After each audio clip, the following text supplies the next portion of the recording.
Barcelona, after an almost surreal parliamentary election finished with a record-smashing turnout, the Spanish government in Madrid and the Catalan secessionists in Barcelona awoke Friday to find themselves right back where they started, stuck with each other, and hating it.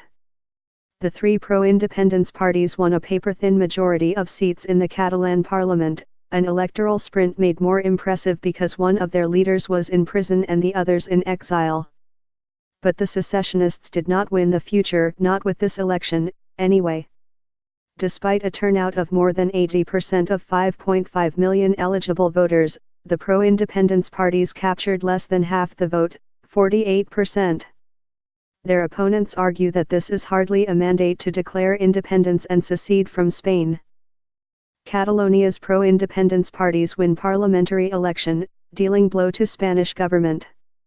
Catalonia's former president, Carles Puigdemont, told reporters in Brussels on Friday that the situation back home was a mess. Puigdemont called for sit-down talks with Spanish Prime Minister Mariano Rajoy, anywhere but Spain, he said, for obvious reasons.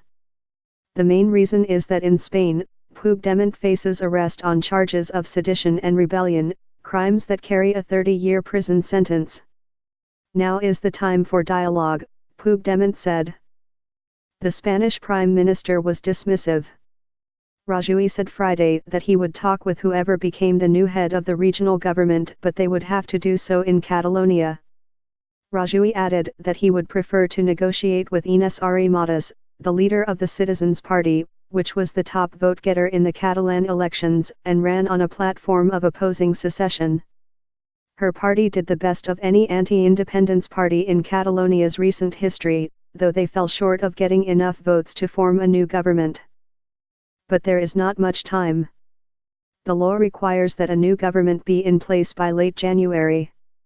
Catalans of Spain go to the polls. What happens now? The pro-independence parties, already squabbling, will struggle to see whether they can form a governing coalition. It's not going to be as easy because the pro-independence parties no longer share a joint roadmap of how to proceed, said sociologist Luis Oriol, a professor at Carlos III University of Madrid. The big question now is if they insist on having Puigdemont as the president of the government, because that won't happen. Because then he will come and he will have to go to jail, said Fernando Fernández, a political scientist at IE University in Madrid.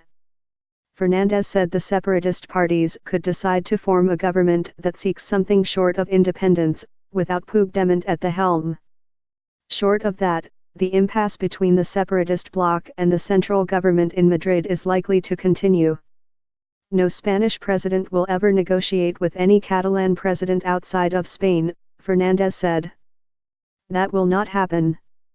Period. Puigdemont's supporters say they might appeal directly to the European Union, or even the international community, to help resolve the impasse. But Europe has shown no sign of wanting to get involved.